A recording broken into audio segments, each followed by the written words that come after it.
Yena-ke lo uMiphi, limiphi leli khehla leli wezuma sikhathele lento yakho yokuyishaya emuva uyishaye phambili. Asikuzwa, yazi asikuzwa. Uthini wena? Kule nkinga esibhekene nayo wonke ama-politician sesiwabonile ukuthi achoose isayidi elilodwa lawa nje aseyivezile. Wena asikuzwa ukuthi uthini, asikuzwa nje. Uthini Zuma? Uthini Zuma? Wena Zuma njalo wena. Wena gedle ihlekisa. Mina ngiyayibuza nje ukuthi uthini? Wathula kangaka wena Msholozi wena.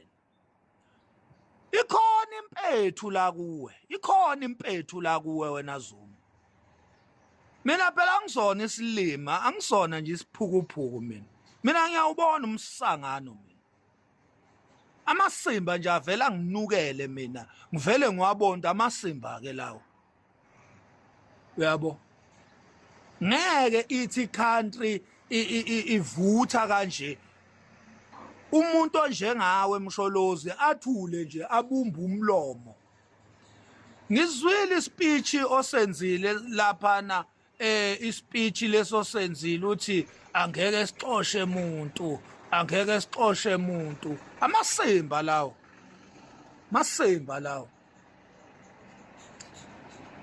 Ngelinye ilanga sathi silwa la eSouth Africa. Bahamba abantu bokufika bangena emabhasini. Wababiza wena Zuma wathi ababuye.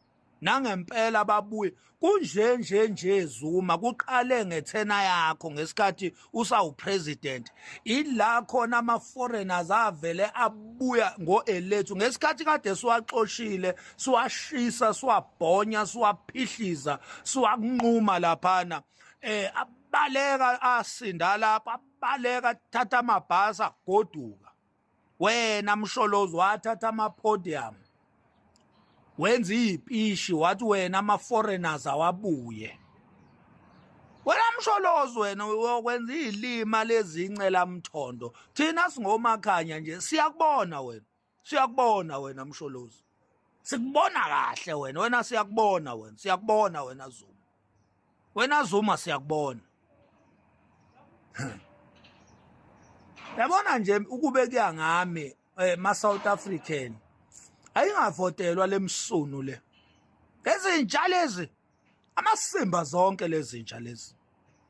Masimba zonke lezi ntsha lezi. Njoba kiwa okhethweni nje lo hulumeni beyindawo angavotelwa lemsunu le ngoba ivotelela ukuthi intshontshe imali yenza ama corruption igcwalisa ama illegal foreigners ezweni lethu. A few moments later. Namhlanje yilanga lokugcina ngci lokubhalisela ukuvota. Ma-MK amahle. Sukumanika manje hambani niyobhalisa. Eqashani itax, hambani ngey'moto zenu, liftana abanye. Mawuhlangana nomuntu endleleni, umthatha umfake emotweni, nihambe niyobhalisela ukuvota. Kuvotelwa umkhonto wesizwe. Mhlaka 4 November kuyavotwa. Hambani niyobhalisa, hambani.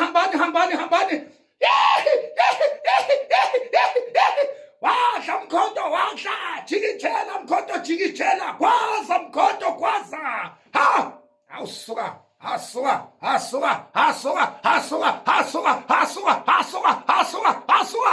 Ayikamsholozi, ayikagedle ihlekisa. Ezendodeni amakhanda amabili, ezikancamalala, ezikaZuma. Asuka. Mbani obhalisa kanza kwethu? Shona nikhona niyobhalisa. Ilanga lokugcina namhlanje njoba kuyiSunday nje. Ilanga lokugcina ngci hambani. Sukuma khona manje uyobhalisa ukuvota. Ngena efonini yakho googlisha ukuthi uregister kanjani online na online iyenzeka lento. Ngena efonini yakho checka ukuthi kwenzeka kanjani googlisha. Bazokuyisa kwi-website yakwa IEC.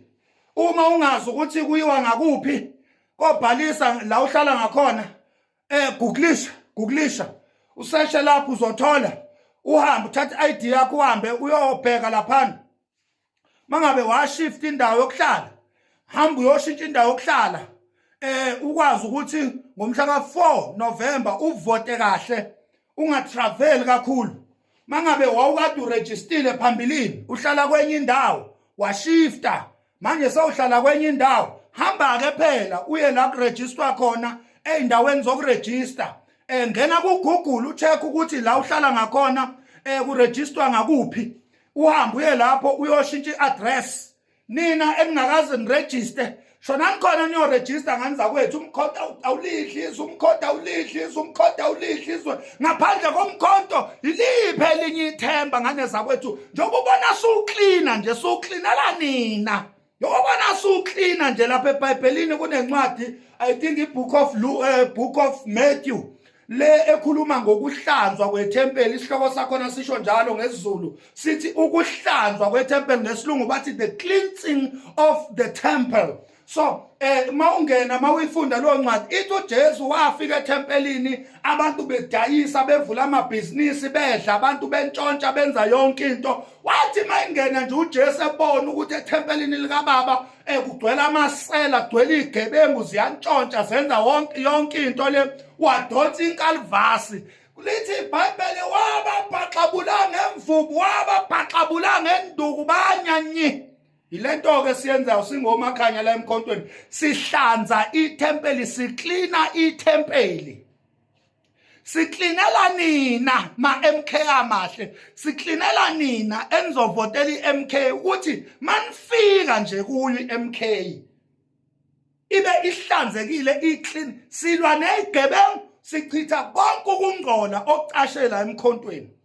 Mbanike niyo register ke to vote nganiza kwethu ebese nivotela umkhonto mhla ka 4 November register manje ilanga lokugcina namhlanje lokuregister mawunga register namhlanje okusho ukuthi ngeke uzuvote wena hamba kuyo register ngoba umkhonto ilona themba esisele nalo lokugcina ngci eSouth Africa umkhonto wesizwe. Thank you.